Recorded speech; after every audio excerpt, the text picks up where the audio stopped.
どこまで示せるのか注目されています。続く中、水揚げ量全国一の北海道根室市で根室さんま祭りが始まりました。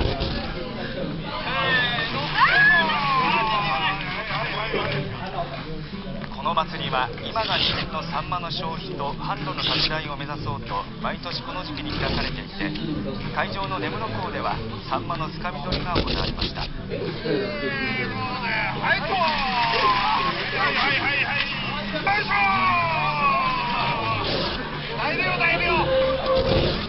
参加した人たちは400キロ分のサンマが用意された水槽に両手を入れて1匹でも多く取ろうと抱えるように作っていました。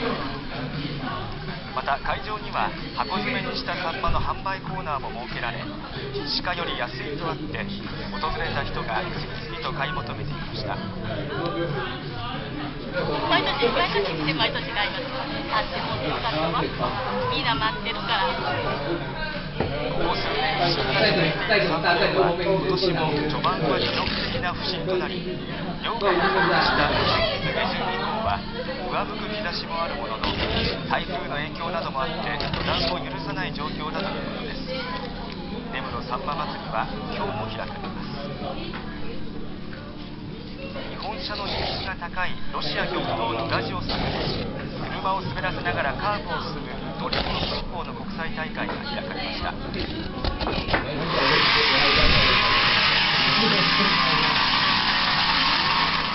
ドリフト走行の国際大会にはロシアや日本など4カ国から40人余りのドライバーが参加しました。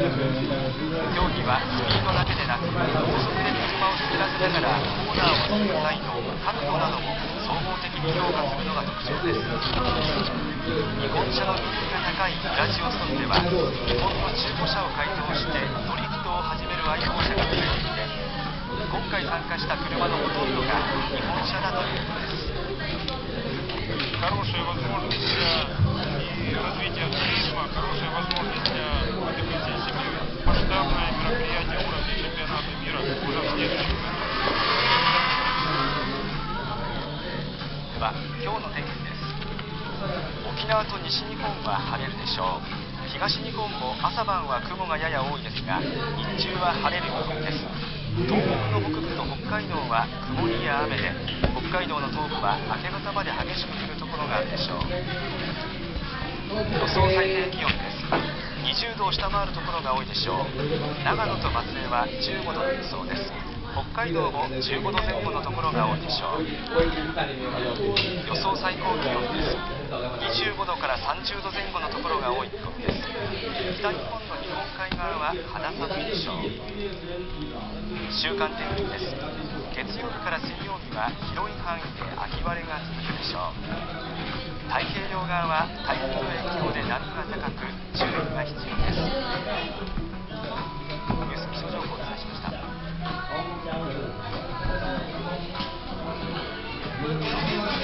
OK、 土曜の夜の大きいバトル、それが携帯オンリー放送開始10周年、そして今日はどうぞ250回目、ありがとうございます。そして番組を盛り上げてくれたのは伊藤いつじ、そして CJ、 そして MC 今ちゃん、よろしくどうぞ。 Thank you Thank you Hello everybody、 携帯大喜利 MC コージーバだ。さあ今夜は放送250回目ということで、コウさんについつい釣られてしまいました。言ってくれるやつおってよかったな、自分途中にやったらこんな受けできへんもんな。あ、コウさんのこれは受けられへん。俺はいや乗っかってまうわ。さあちなみに先ほどのトラック、コウさんがこの番組のためにわざわざ作ってくれたものでございます。ありがとうございます。オリジナルです。花までいただきましたよ。そうやね、250回おめでとうございます。お稲荷さんもいただきましたよ。あれもコウさんですか。サボるように食べましたわ。ありがとうございます。格好するかんことするからめちゃめちゃきっちりした人や。さあしかしこの携帯大喜利は今日も通常営業に参ります。早速最初の題発表しましょう。こちらです。お見合いにてこの女性元ヤンキーだ。その理由とは。さあ、携帯音楽も大好評のヤンキーのお題でございます。一体お見合いの相手のどんなところにヤンキーだなと思ってしまったんでしょうか。さあ、北尾審査委員長、このお題いかがですか。そうですね、これはまあ元ヤンキーですから、やっぱりちょっとついつい出てしまうんでしょうね。なんかね、このなんでしょうね、言葉の端々、ちょっとアクション、立ち振る舞い、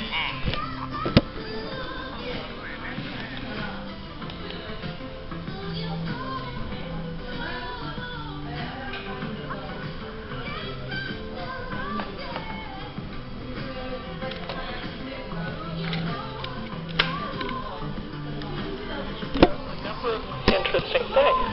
And the fact that we now see OH all over the surface of the moon, and the solar wind contains hydrogen as it's traveling and runs into the regolith on the moon, you can see how the H and the OH can get together and form water. So the plasma processes as they interact with the moon and the other bodies are very important. And you can also see here that we have the solar wind charging of asteroids. This is something else that they study. They model this. We have a lot of interesting results that show the kinds of things that you need to think about when you're looking at the charging from these kinds of interactions. Timothy Gloch from Stony Brook University has a team that they call the RISE team, and they do the remote sensing of airless bodies, field operations, and metrics for human exploration. They look at the reactivity and the toxicity of regoliths. These can be dangerous to humans. So, when the astronauts were on the moon, the spacesuits were just covered with dust. And getting back into the vehicle, this is a concern because if you're breathing in that dust, it turned out it was a very sharp, jagged kind of material, and it can be really, really harmful over a long period of time. So they look at that and try and understand what we have to mitigate against.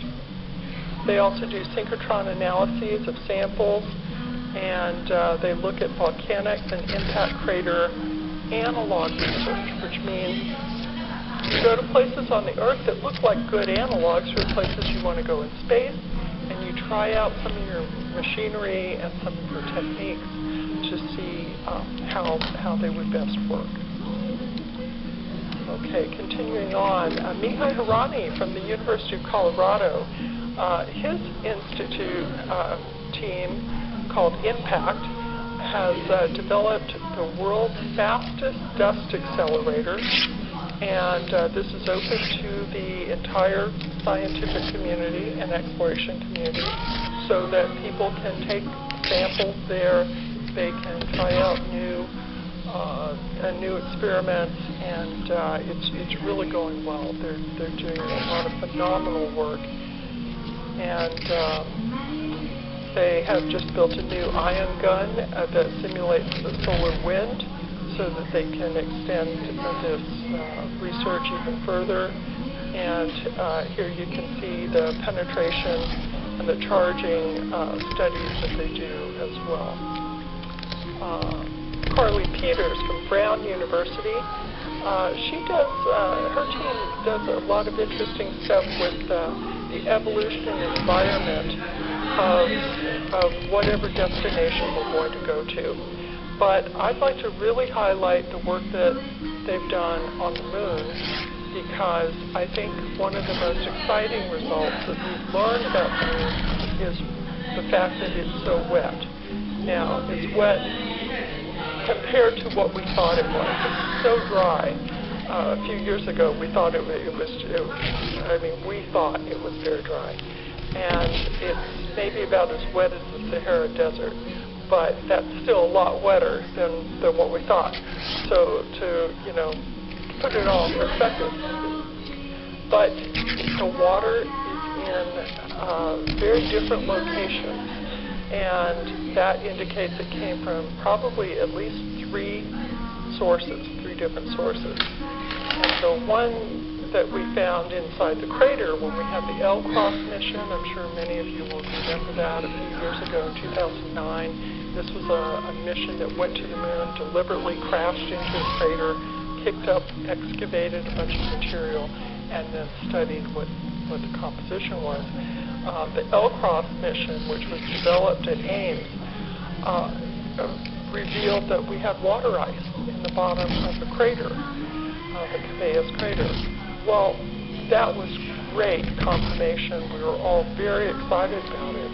But frankly, I wasn't all that surprised. I kind of thought there would be ice down in the bottom of the crater.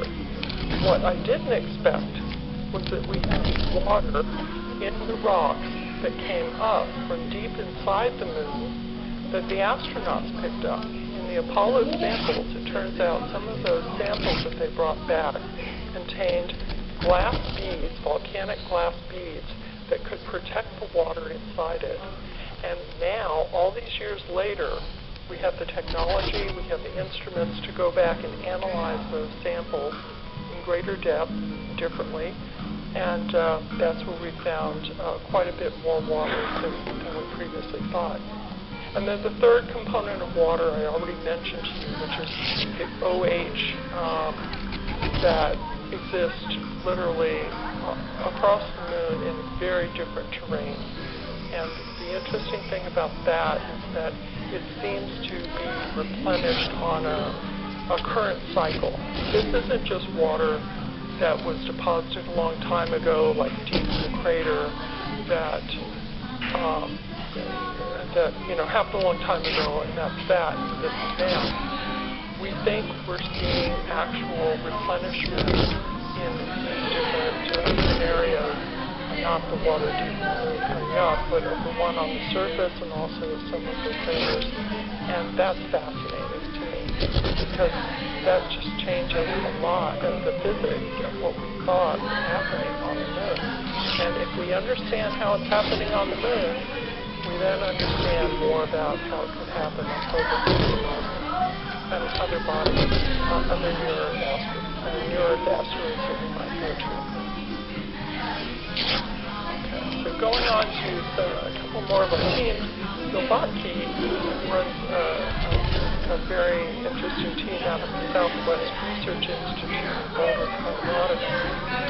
They do a lot of theoretical modeling where they look at the dynamics and the formation of the early solar system. In fact, in just about a week, I'm going to be at a conference that's all about early bombardment of the solar system.